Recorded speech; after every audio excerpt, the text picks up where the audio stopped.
Hello students, मैं तरुण सनी आप सबका स्वागत करता हूं टीएसएल में। आज आप रात देख रहे हैं रात 9 बजे वाली क्लास टीएसएल की, और इसके अंदर जो एपिसोड है वो है 223 नंबर का एपिसोड है, जिसके अंदर हम सॉल्व कर रहे हैं सॉन्डर्स एनक्लेक्स आरएन के क्वेश्चन। और जो सीरीज चलाई हुई है वो है स्पेशल अग्नि परीक्षा 100 दिन की। आपको पता है 12 मई को हमने शुरू किया था फंडामेंटल ऑफ नर्सिंग के। हम यहाँ पे क्वेश्चन सॉल्व कर रहे हैं, और उसमें से आज जो क्वेश्चन नंबर है वो है 53 से 62, जो एक स्पेसिफिक टॉपिक के हैं, आपके एसिड बेस बैलेंस से लिए गए हैं। ठीक है, और आज का 100 में से 44th नंबर का एपिसोड हम रिले कर रहे हैं। तो देखिए, चलते हैं पहले क्वेश्चन की तरफ। ठीक, टीएसएल स्टूडेंट स्पेशली ध्यान दे, एक भी क्वेश्चन गलत नहीं होना चाहिए, क्योंकि आपको एसिड बेस बैलेंस बहुत ही अच्छी तरीके से हमने पढ़ाया गया। ठीक है, देखिए, the nurse review the arterial blood gas result of a client, notes the following: pH 7.45, pH 7.45, PCO2 30 mm of Hg and bicarbonate 20 milliequivalent per liter. The nurse analyzed these result indicating which condition. ठीक है, देखो मैंने आपको clear cut एक बात बताई थी कि यदि पीएच 7.35 से 7.45 के बीच में जाती है तो फुली कंपनसेटेड वाला ही केस होगा। तो फुली कंपनसेटेड है केस, मतलब ये चौथा नहीं हो सकता और तीसरा नहीं हो सकता, क्योंकि अनकंपनसेटेड केस कौन सा है? फुली कंपनसेटेड वाला। मैंने आपको एक तरीका भी बताया था, शॉर्ट ट्रिक। ये एक बॉक्स बनाएंगे, उसमें देखेंगे, है ना। तो ये मान लो हमने बॉक्स बना लिया। ठीक है, यहाँ पे एसिड वाली बात है, यहाँ पे नॉर्मल वाली, और यहाँ पे बेस वाली। ये देखेंगे कैसे? आपको पता है हमने यहाँ पे दो बॉक्स बनाए थे, एसिड में किसको रखेंगे और बेस में किसको रखेंगे। यहाँ पे लिखा था कि पीएच 7.35 से 7.45, 7.35 से 7.45। PCO2 हमने देखा था कितनी, 35 से, सॉरी 45 से 35, ऐसे लिखा था हमने। और बाइकार्बोनेट कितना, 21 से हमने 28 तक लिखा था ना, लेटेस्ट वैल्यू के हिसाब से। कुछ क्वेश्चन 22 से भी दिए हुए मिल सकते हैं, आप जब ऑनलाइन इधर उधर से क्वेश्चन सॉल्व करोगे। तो इसको देख के रख लो कि आपको पता है पीएच किसके अंदर आया है, पीएच कितनी है 7.45, तो 45 इसके अंदर रख दिया हमने पीएच। ठीक है, और आगे चले, PCO2 कितनी है? PCO2 इसने दिए कितने, 30 mm ऑफ Hg। तो बताओ 30 mm ऑफ Hg 30 बेस में आएगी या एसिड में? तो बेस की तरफ लिख देते हैं। ठीक है, PCO2, सॉरी बेस की तरफ लिख देते हैं PCO2। ठीक है, और आपके क्या, बाइकार्बोनेट कितना, 20 मिली इक्विवेलेंट, तो ये भी कम की तरफ ही है ना, ये भी किधर है, कम की तरफ ही है, तो ये भी आपके एसिड की तरफ लिख देते हैं। ठीक है, बाइकार्बोनेट एसिड, क्योंकि बाइकार्बोनेट बेस है तो कम हुआ होगा तो एसिड की तरफ गया होगा। फिर मैंने बोला था कि जिनमें क्लोज प्रोक्सिमिटी है, मतलब 7.35 से 7.45 के बीच में, तो वहां पे आइडियली पीएच मानेंगे 7.40। क्वेश्चन में कितनी दी हुई है, 7.45, तो हम किधर की तरफ मानेंगे, इधर की तरफ, है ना, 45 मतलब बेस की तरफ। अब आपको पता लग गया होगा कि क्या हो रहा है मरीज को, पीएच इधर है मतलब बेस की तरफ है, तो एल्केलोसिस तो हुआ ही होगा, साथ में क्या, रेस्पिरेटरी, और पीएच नॉर्मल रेंज में है तो कंपनसेटेड रेस्पिरेटरी एल्केलोसिस। किस में है देखो, 1 में है या 2 में? 2 में है, तो बी आपके सही आंसर होगा, बी आपके सही आंसर होगा, करेक्ट। नेक्स्ट सवाल की तरफ हम चलते हैं। ये लीजिए आपके सामने नेक्स्ट सवाल। ठीक, अब बार बार ऐसे नहीं, सीधा भी सवाल करना पड़ेगा। The nurse is caring for a client with nasogastric tube, NG tube attach to the low suction. भाई लो प्रेशर सक्शन पे राइल्स ट्यूब अटैच की हुई है, तो वो बार बार खींचता रहेगा, तो अपर जीआई फ्लूइड लॉस होगा या lower GI? Upper GI loss होगा। ठीक है, अपर जीआई में एसिडिक फ्लूइड है, आगे हम बाद में देखेंगे, है ना। ठीक है, next, the nurse monitor the client for manifestation of which disorder that client is at risk for, कि क्लाइंट कौन सी चीज के रिस्क पे है। अब आपको पता है एसिड का लॉस हुआ है, तो कंपेरेटिवली बॉडी में क्या ज्यादा हो गए, बेस, और ये रेस्पिरेटरी वाली बात तो है नहीं, है तो मेटाबॉलिक की बात है, तो क्या हुआ होगा, मेटाबॉलिक एल्केलोसिस। ठीक है, तो सोचो कौन सा है मेटाबॉलिक एल्केलोसिस, बी। तो इसका भी आंसर आपके कौन सा चला जाएगा, बी, इसका भी आंसर आपके चला जाएगा। चले आगे नेक्स्ट। चलिए ये आपके सामने थर्ड नंबर का क्वेश्चन है, ध्यान से समझेंगे। A client with third day history of nausea and vomiting, 3 दिन हो गए क्या होते हुए, नोजिया और वोमिटिंग दोनों होते हुए। To the emergency department, the client hypoventilating and has a respiratory rate 10 breath per minute, उसको ब्रेडिप्निया भी हो गया है, ठीक है, 10 breath per minute आ रहा है।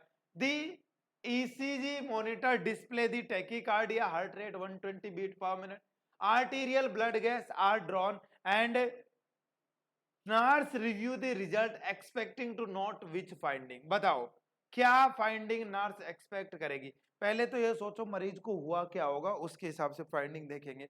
क्या होना चाहिए मरीज को, टाइप करके बताइए कि मरीज को रेस्पिरेटरी एसिडोसिस होना चाहिए या रेस्पिरेटरी एल्केलोसिस होना चाहिए या मेटाबॉलिक एसिडोसिस होना चाहिए या मेटाबॉलिक एसिडो एल्केलोसिस होना चाहिए, क्या होना चाहिए कमेंट करके बताइए जल्दी से। वेरी गुड, हाँ जी सभी लोग कमेंट करेंगे, स्पेशली टीएसएल वाले तो कमेंट करेंगे करेंगे। चलो ध्यान से देखो, ये चीज आपको ध्यान में आ रही होगी 10 ब्रीथ पर मिनट, बट मैंने आपको पहले ही बोला एबीजी कभी भी ले रहे हो तो सबसे पहले हिस्ट्री एंड फिजिकल एग्जामिनेशन, पहले ये एबीजी एनालिसिस में भी पहले ये चीज है। हिस्ट्री पे जाओ, हिस्ट्री क्या है, 3 दिन से मरीज को क्या हो रहा है, वोमिटिंग और नोजिया। वोमिटिंग मतलब क्या, अपर जीआई लॉस फ्लूइड का, अपर जीआई फ्लूइड का लॉस हुआ है तो मेटाबॉलिक एल्केलोसिस। भाई आपके केस तो ये किस चीज का है, मेटाबॉलिक एल्केलोसिस का है। अब आप बताओ मेटाबॉलिक एल्केलोसिस तो एसिड तो इसमें कम हो गए, ठीक है, तो ये मेटाबॉलिक की प्रॉब्लम है, इसमें बफर कौन सा काम करेगा, लंग्स करेंगे, ठीक है। तो लंग्स से क्या चाहते हो आप, आपके पास एसिड पहले से नहीं है, लंग्स से क्या चाहते हो कि सांस ले ले के CO2 को बाहर करते या अंदर रखे, CO2 एसिड है एक तरह की कार्बोनिक एसिड से बनी है, तो अंदर ही रखे। अंदर ही रखने के लिए मतलब आप एक्सपीरियंसर में CO2 को लॉस नहीं कराना चाहते, तो अंदर ही रखने के लिए आपको रेट और डेप्थ क्या करना पड़ेगा, कम करना पड़ेगा। रेट और डेप्थ क्या करना पड़ेगा, कम करना पड़ेगा, ठीक है। Same was included in the question that breath rate is that. अब ये रेट और डेप्थ कम हुई है, ये किसको कंपनसेट करने के लिए हुई है, एल्केलोसिस को, मेटाबॉलिक वाल। इसका मतलब ये नहीं है मरीज को रेस्पिरेटरी एसिडोसिस हो गई, मरीज को तो क्या हो रहा है, मेटाबॉलिक एल्केलोसिस ही हो रहा है। तो रेस्पिरेटरी एसिडोसिस यदि आपके दिमाग में आ रहा है, इसका मतलब आप कच्चे खिलाड़ी हो, ये बात मान लो, ठीक है। तो मेटाबॉलिक एल्केलोसिस की तरफ जाओ। अब बोलो एल्केलोसिस मतलब पीएच इंक्रीज होनी चाहिए 7.45 से ज्यादा, ठीक है, और मेटाबॉलिक एल्केलोसिस मतलब SCO3 का नंबर भी इंक्रीज होना चाहिए, SCO3, ठीक है। और रेट और डेप्थ किसकी कम हुई है, लंग्स से, तो CO2 का लेवल क्या होना चाहिए, थोड़ा सा अप होगा, है ना, बट रेस्पिरेटरी केस नहीं है। अब इसके अलावा देख लो, डिक्रीज पीएच तो हो ही नहीं सकती साहब, इंक्रीज पीएच ही हो सकती है, PaCO2 डिक्रीज नहीं, PaCO2 डिक्रीज नहीं होगी, कैसी आनी चाहिए थी, इंक्रीज, दी हुई हिसाब के, ये भी हटा दो। ये डिक्रीज पीएच नहीं, एसिडोसिस में होती, increase pH increase bicarbonate level, सही है, तो डी आपके इसका सही आंसर होगा। क्लियर है ये बात, ठीक है। नेक्स्ट नेक्स्ट सवाल, ये क्वेश्चन को इंपॉर्टेंट लगा लेना, क्वेश्चन आया हुआ है पीजीआई सेम, ये लीजिए ठीक से समझिए क्वेश्चन को, ये आपके सामने दे दिया, पढ़ लीजिए एक बार क्वेश्चन को। क्या, the nurse is caring for a client having respiratory distress related to anxiety attack, recent arterial blood gas value are, देखो pH 7.35, PCO2 72 mm of Hg, PaCO2 32 mm of Hg, ठीक है, बाइकार्बोनेट 28 mm of Hg। तो अब सोचो क्या हो रहा है, मरीज को एंजाइटी हुई, पीएच कितनी 7.53, मतलब इंक्रीज हुई है, पीएच इंक्रीज हुई है, मतलब केस किसका है, एल्केलोसिस का है, पहली बात। दूसरी बात, PaO2 ऑक्सीजन से हमें यहाँ पे कोई मतलब नहीं है, बट ऑक्सीजन से ये पता लग रहा है कि हाँ कहीं न कहीं ऑक्सीजन इसमें थोड़ी सी कम हुई है, बट यहाँ पे देखो PCO2 कितनी बता रही है, 32 mm of Hg, ठीक है, तो PCO2 क्या हुआ है, कम हुआ है। PCO2 नॉर्मल कितना होता है 35 से 45। तो पीएच और PCO2 अपोजिट रेंज में मूव कर रहे हैं, तो वैसे ही ये केस रेस्पिरेटरी एल्केलोसिस का है ना, ये भी हमने बात किया हुआ है पहले। दूसरी बात करते हैं बाइकार्बोनेट। बाइकार्बोनेट देख लो कितना आ रहा है 28 मिलीक्यूलेंट पर लीटर, 28 मिलीक्यूलेंट पर लीटर नॉर्मल रेंज में मान लेते, ठीक है। तो आप सोचो कि ये केस किस चीज का है, तो आराम से इसको पढ़ो, आपको ये चीज क्लियर कट समझ में आ जाएगी, ठीक है। पढ़ो पहले, दी क्लाइंट ब्लड इज एसिडोटिक, नहीं एल्केलोसिस हो रहा है मरीज में तो, है ना, और एसिडोटिक कैसे हो सकते हैं 7.53 पीएच है, ये नहीं है। Next, client is probably over reacting, कि मरीज ओवर रिएक्टिंग कर रहा है, नहीं एवीजी चेंजेस हुई है मतलब प्रॉब्लम तो है। The client fluid volume overload, ये तो कोई बता ही नहीं रहा, ठीक है। The client is probably hyper ventilating, कि एंजाइटी से रेस्पिरेटरी सेंटर आपके स्टिमुलेट हुआ है और पेशेंट क्या कर रहा है, बहुत ज्यादा रेस्पिरेशन कर रहा है, जिसकी वजह से उसका CO2 लॉस हो गया और मरीज रेस्पिरेटरी एल्केलोसिस में चला गया। Correct one is 4। कौन सा सही है आपके, 4th नंबर का सही है। सोल्व हो रहे हैं ना, ठीक है, क्लियर कट समझ में आ रही है। नेक्स्ट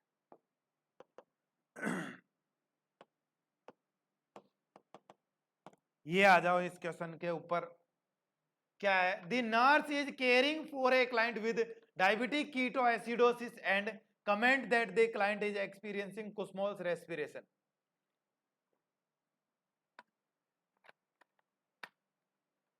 आपको मैंने चिल्ला चिल्ला के बताया हर बार, Kussmaul respiration is seen in metabolic acidosis. पहली बात तो ये है, क्या होता है कुस्मोल रेस्पिरेशन, अब normal increase in respiration rate and depth, बोले तो tidal volume, but rhythm is normal, ये याद रखो, ये भी रायपुर एम्स में है।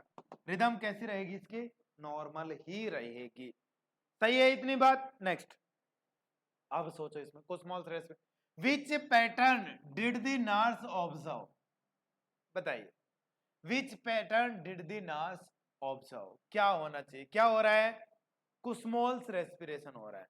कुस्मोल्स रेस्पिरेशन बोले तो मेटाबॉलिक एसिडोसिस हुआ होगा, मेटाबॉलिक एसिडोसिस हुआ है तो क्या होना चाहिए, लंग्स को क्या करना चाहिए, बफर तक सोचो बात, क्वेश्चन थोड़ा और बड़ा है। मेटाबॉलिक एसिडोसिस लिख रखा है ना, तो रेट और डेप्थ दोनों इंक्रीज है, कुस्मोल का मतलब। अब देख लेते हैं क्या, रेस्पिरेशन दैट आर स्वेलो, नहीं डीप रेस्पिरेशन है, ठीक है। Respiration that are increase in rate, tidal volume में भी इंक्रीज है, डेप्थ में भी, फिर भी इसको कंसीडर कर लेते हैं, आगे देखें। Respiration that are abnormal slow, slow नहीं है, रेट ज्यादा है, ठीक है। Respiration that are abnormally deep, क्या है, डीप है, तो किस पे जाओगे, रेट इंक्रीज पे या डीप पे, मेनली क्या चीज है, डेप्थ ही है, ठीक है। वैसे इसमें देखा जाए तो दोनों चीजें आपके सही है, ए भी सही है और ये भी सही है ना, ठीक है। बट हम कौन से की तरफ जाएंगे, डीप रेस्पिरेशन की तरफ जाएंगे, क्योंकि कुस्मोल्स हुआ है, ठीक है। आगे चलते हैं नेक्स्ट, ये क्लियर है ना कि रेट और डेप्थ दोनों बढ़ती है कुस्मोल्स में। नेक्स्ट हाँ जी, एक चीज और है, क्या रेस्पिरेशन, सॉरी क्वेश्चन एक दूसरे तरह का क्वेश्चन है, ये पढ़ना भूल गए, सेलेक्ट ऑल दैट अप्लाई, कि कौन कौन सा इसमें से सही है, ठीक है। तो अब क्लियर कट हो जाएगा, एक तो कौन सा सही है, रेट इंक्रीज हो गई ये सही है, एक कौन सा सही है, एक ये हो जाएगा respiration that cease for several second, नहीं ये तो किसमें देखने को, जो बंद होता है वो तो काइनी स्ट्रोक में होता है ना, तो कौन सा सही है, 2 और 4 नंबर। नेक्स्ट ये दीजिए, ये देखिए क्वेश्चन नंबर 58, ध्यान से समझेंगे सभी लोग, क्या ए client who is found unresponsive has arterial blood gases drown and the result indicate the following, pH कितनी है 7.2, मतलब पीएच हो गई है कम, PCO2 कितनी है 90, PCO2 हो गई है इंक्रीज, आपको पता ही है, ठीक है, कि पीएच और PCO2 यदि अपोजिट डायरेक्शन में मूव करता है तो केस किसका, रेस्पिरेटरी का ही होगा। पीएच यदि डिक्रीज हुआ है तो रेस्पिरेटरी एसिडोसिस हुआ है, आगे देखेंगे, है ना। बाइकार्बोनेट कितना है 22, बाइकार्बोनेट कितना है 22। The nurse interpret the result as indicating which condition, ध्यान से समझ लेना, किताब बहुत पुरानी लिखी हुई है, ठीक है।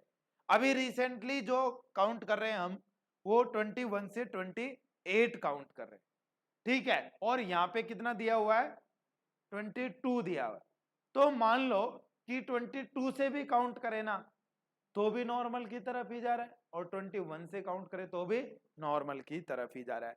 मतलब क्या कि बाइकार्बोनेट को कंपनसेट करना चाहिए बट वो नॉर्मल रेंज में पड़ा है, मतलब केस किसका होगा, अनकंपनसेटेड होगा। तो रेस्पिरेटरी एसिडोसिस विदाउट कंपनसेशन कहां है, respiratory acidosis without compensation, D आपके आंसर हो जाएगा। समझ गए, ठीक है। क्वेश्चन कराए हुए हैं तो आपको सब चीजें आनी भी चाहिए, ठीक है। और जिसको भाई करने में दिक्कत आ रही है तो शॉर्टकट इनके बहुत कम ही है, ठीक है, शॉर्टकट है जो मैं आपको बताते हुए जा रहा हूं। कोई भी स्टूडेंट ध्यान से समझे, यदि टीएसएल के अंदर एडमिशन लेना चाहता है और वो चाहता है कि क्वालिटी कंटेंट ही डिस्कस हो और 1 to 1 स्टूडेंट की प्रॉब्लम सॉल्व की जाए, चाहे ऑनलाइन हो चाहे ऑफलाइन में, तो ऑफलाइन में स्पेशली सुपर 30 हम आपके अगस्त एंड तक ये बैच लेके आ रहे हैं। रजिस्ट्रेशन जल्दी हम ओपन कर देंगे, पहले ही रजिस्ट्रेशन करा लेना, अच्छे 30 लोगों को ही लेंगे, ठीक है। और रजिस्ट्रेशन जस्ट उससे डबल ही करके रखेंगे बस, ठीक है। तो पहले ही रजिस्ट्रेशन करा लेना। रजिस्ट्रेशन फीस 500 रुपए बट रिफंडेबल है पूरी तरीके से नॉर्सेट नेक्स्ट के लिए, समझ रहे हो। पीजीआई हो गया, नॉर्सेट हो गया, सब कुछ एग्जाम इसमें क्लियर हो जाएगा। सुपर 30 स्पेशल होने वाला है, इसमें हम पहले स्टूडेंट का टेस्ट लेंगे, उसी के बाद एडमिशन देंगे, 10 दिन पढ़ाएंगे फ्री ऑफ कॉस्ट। दूसरी बात, लाइब्रेरी के अंदर उसको अटेंड करना ही होगा, लाइब्रेरी अटेंड करनी होगी, वहीं उसको रहना होगा, ये मान लो सुबह से लेके शाम तक, समझ रहे हो। अच्छी बात यह होगी कि प्रीफर करो कि आप यहीं पे लेके रूम लेके पीजी लेके कहीं रहो, जिससे आपका बिल्कुल भी समय खराब ना हो। 30 स्टूडेंट और 100% सिलेक्शन एश्योरेंस के साथ हम यहाँ पे चलेंगे, समझ रहे हो। पढ़ने वाले बंदे डेफिनेटली आए, और मैं तो कह रहा हूं कि एक बार आके पढ़ के जरूर देखें, क्या टीम है आपको भी पता लगे, ठीक है। ऑनलाइन में 100 स्टूडेंट लेते हैं, टीचर और कंटेंट ऑनलाइन में भी सेम होता है, बस ऑनलाइन में ज्यादा हम मेहनत नहीं कर पाते क्योंकि स्टूडेंट घर आराम से बैठा रहता है, कभी कभी सोता रहता है ना। ये बात क्लियर कट करके रख दूंगा मैं कि यहाँ शब्द नहीं जिंदगी लिखी जाती है, यदि आप ठीक से यहाँ पे पढ़ते हैं तो। भले ही आप एवरेज हो बट आप मेहनती होने चाहिए, डेफिनेटली सिलेक्शन हो जाएगा। चलिए अब ये सवाल देखिए आपके सामने का क्या है।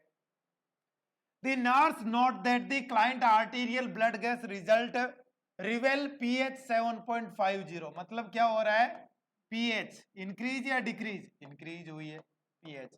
PCO2 30, PCO2 डिक्रीज हुआ है 30 mg। The nurse monitor the client clinical manifestation associated with this, बताओ pH इंक्रीज हुआ है, PCO2 कम हुआ है, किसका केस है, रेस्पिरेटरी एल्केलोसिस का केस है। तो इनमें से क्या होना चाहिए, क्या नोजिया होगा, क्या कंफ्यूजन होगा, क्या ब्रेडिपनिया होगा, क्या टेकिपनिया होगा, क्या, ठीक से सोचो और फिर बताओ। रेस्पिरेटरी एल्केलोसिस मतलब सांस ज्यादा ही ली होगी तभी रेस्पिरेटरी है, सांस ज्यादा लेके बाहर चला गया तो क्या देखने को मिलेगा, टेकिपनिया, बट यहां तो टेकिकार्डिया लिखा हुआ है, क्या लिखा हुआ है, टेकिकार्डिया। तो क्या चीज और इसमें बची, ब्रेडिपनिया हो नहीं सकता, टेकिकार्डिया देखने को मिल सकता है, इसमें कोई डाउट नहीं है, ठीक है। क्या नोजिया होगा, क्या हो सकता है भाई, ऐसा नहीं है कि नोजिया भी नहीं हो सकता, ठीक हो सकता है। क्या कंफ्यूजन हो सकता है, क्या एल्केलोसिस में हो सकता है, डेफिनेटली कंफ्यूजन भी देखने को मिल सकता है। तो ये दोनों तो हटा देते हैं, इन दोनों में से बी की तरफ मैं जा रहा हूं, बट फिर भी एक बार उसमें सॉन्डर्स में आप इसको चेक कर लेना कि उन्होंने किसको प्रायोरिटी दी है ना। मेरे पास अभी बुक नहीं है इसलिए मुझे ध्यान भी नहीं है कि इसमें क्या, काफी दिन हो गए सोल्व किए हुए, समझ गए बात को। तो ये आपके ऊपर सोच रहा हूं, नोजिया वोमिटिंग डायरिया दोनों में देखने को मिल सकते हैं, मेंटल स्टेटस चेंजेज भी दोनों में देखने को मिल सकते हैं, एल्किलोसिस में भी एसिडोसिस में भी। हाँ एक चीज जरूर है, लाइट हेडनेस मेनली रेस्पिरेटरी एल्किलोसिस में देखने को मिलती है, ये नोट कर लो, ये आपको बोल, लाइट हेडनेस किसमें, रेस्पिरेटरी एल्किलोसिस में मेनली देखने को मिलती है, ठीक है, रेस्पिरेटरी एल्किलोसिस में मेनली देखने को मिलती है, ये आप याद कर लीजिए। नेक्स्ट 60 नंबर पे चलते हैं। अच्छा, इसमें और भी सवाल है, ठीक है, और बताओ। चलो अभी तक तो 2 की बात हुई, और क्या हाइपरकैलेमिया देखने को मिल सकता है कि एसिडोसिस हो रहा है कि एल्केलोसिस? तो ये भी नहीं हो। लाइट हेडनेस आ गया ना, ठीक है, तो रेस्पिरेटरी एल्केलोसिस में लाइट हेडनेस डेफिनेटली देखने को मिलेगा। इंपॉर्टेंट है, लगा दो। एक से ज्यादा सही है क्वेश्चन में, एक से ज्यादा सही है। तो कौन कौन से हुए आपके? फर्स्ट हो सकता है, सेकंड हो सकता है, ठीक है, और 6 हो सकता है, और टेकिकार्डिया भी हो सकता है, ठीक है। नेक्स्ट, एक बार रिव्यू जरूर करना है ना, कोई दिक्कत हो तो कमेंट में लिख देना, मैं फिर से आपको करवा दूंगा। ये देखिए, बहुत बढ़िया क्वेश्चन है, सॉल्व करिए। क्या है? The nurse review the blood gas result of the client of the atelectasis. The nurse analyze the result determine that the client is experience respiratory acidosis, which finding validate? Respiratory acidosis मतलब pH कम होनी चाहिए, पहले तो कम pH के देखो, ये तो ज्यादा है, ये ज्यादा है, दो तो हो ही नहीं सकते। पीएच कम, ये आपके बॉर्डर लाइन, ये कम है। पीएच कम, पीसीओ2 ज्यादा, रेस्पिरेटरी एसिडोसिस, यही सही है। ए इसका सही आंसर हो जाएगा। समझ में आ गई बात? ए इसका सही आंसर होगा, ठीक है। नेक्स्ट सवाल की तरफ हम चलते हैं। ये लीजिए नेक्स्ट सवाल, क्या है next? The nurse is caring for a client who on a mechanical ventilator, blood gas result indicate pH 7.50, मतलब एल्केलोसिस। पीसीओ2 इज 30, मतलब रेस्पिरेटरी एल्केलोसिस, अपोजिट रेंज में मूव कर रहे, रेस्पिरेटरी एल्केलोसिस, ठीक है। The nurse has determined that the client is experiencing respiratory alkalosis. अच्छा, इसने खुद ने लिख दिया, ठीक है। आगे, which laboratory would most likely be noted in this condition? बताइए, एल्केलोसिस हुआ है तो पोटेशियम का लेवल भी कम होगा, सीरम पोटेशियम लेवल कम हो जाएगा, ठीक है। तो ये आपको देखने को मिल सकता है एल्केलोसिस, ठीक लिख रखा है ना, पोटेशियम लेवल 3.0 टू 5.5, ठीक है, 3.0 टू 5. सोडियम से इसका कोई लिंक नहीं है, फॉस्फोरस से कोई लिंक नहीं है इसका, समझ गए। नेक्स्ट, लास्ट क्वेश्चन की तरफ चल, ठीक है। लास्ट क्वेश्चन ये देखिए आपके सामने, लास्ट क्वेश्चन सॉल्व कर दीजिए। ये इसका लास्ट क्वेश्चन, क्या? The nurse is caring for a client with several broken ribs, the client is most likely to experience what type of acid base balance? क्या हो रहा है? रिब्स ब्रेक हो गई है, ठीक है, तो क्या होगा? डेप्थ नहीं बनेगी, पेन भी होगा बेचारे का, डेप्थ नहीं बनेगी, तो क्या होगा? रेस्पिरेटरी एसिडोसिस फ्रॉम इनएडिक्वेट वेंटिलेशन, या फिर respiratory alkalosis from anxiety and hyperventilation. Metabolic तो कुछ होगा ही नहीं, है ना? बताओ क्या होना चाहिए इसमें? क्या हो रहा है मरीज को? ब्रोकन रिब्स है, रिब्स टूट गई है, तो रेट तो ज्यादा हो जाएगी बट डेप्थ नहीं ले पाए, क्योंकि चेस्ट प्रॉपर एक्सपेंशन नहीं होगा, है ना? ठीक है, इस वजह से मरीज को मोस्ट लाइकली तो क्या प्रेजेंट हो सकता है? रेस्पिरेटरी एसिडोसिस प्रेजेंट हो सकता है। धीरे धीरे यदि ये मान लो ब्रेक नहीं होती और कोई चेस्ट पेन का केस होता है तो रेस्पिरेटरी एल्केलोसिस भी हो सकता है ना? तो ये आप एक बार प्रॉपर इनके रैशनल भी आप पढ़ लीजिए, ठीक है। और मैंने यहाँ पे आपको कुछ बताने की कोशिश तो की है, बाकी आपको देखो ये टॉपिक पूरा पढ़ना पड़ेगा जो भी हम बता रहे हैं, है ना? एक दो क्वेश्चन में मैंने बोला है कि आपको आंसर चेक करना है, तो एक बार सॉन्डर से आंसर चेक जरूर करें, ठीक है। मैं बोल रहा हूँ ना, वीडियो बनाने तक मेरे पास यहाँ पे बुक नहीं है, काफी दिनों में सॉल्व किए, हो सकता है एक आध ऑप्शन इधर उधर कहीं हो जाए तो वो आप बता देना, उसको भी हम ठीक कर लेंगे। सॉन्डर्स वाले को ज्यादा वैलिड मानना है, रेशनल सबके मैंने दे ही दिए। और आगे चलते हैं, ये लो, ठीक है, ये लीजिए आगे। कम्युनिटी हेल्थ ऑफिसर के लिए एक नया बैच लॉन्च किया है, जो फर्स्ट बैच अभी तो मतलब वो लाइव होगा, उसके बाद में वो रिकॉर्डेड ही रहेगा आगे, ठीक है। तो ये एक छोटा सा बैच है, 2 से 2.5 महीने में पूरा हो जाता है। फीस भी भारी भरकम कम ही रखी है हमने, 2,000 रुपए रखी है, इतने से कि तो टेस्ट सीरीज बेचते हैं हम, है ना? ठीक है, तो इसमें आपके 5-10 टेस्ट भी हमने इंक्लूड किया है, और इसके अंदर 200 से 250 घंटे की क्लास भी इंक्लूड की। तो ये आपके दोस्तों को सजेस्ट कर सकते हो, लिंक डिस्क्रिप्शन में, TSL मोबाइल एप्लीकेशन का अवेलेबल है, वहां से सीधा परचेज करके पढ़ सकते हैं। सभी स्टेट के CHO के लिए स्पेशली ये हमने डिजाइन किया है। ठीक है, नेक्स्ट ये सुपर 30 बैच की बात है जो TSL के अंदर स्टार्ट किया करने जा रहे हैं, तो ये आपको पता ही होगा। आज के लिए इतना ही है। Thank you so much. जय हिंद, जय भारत।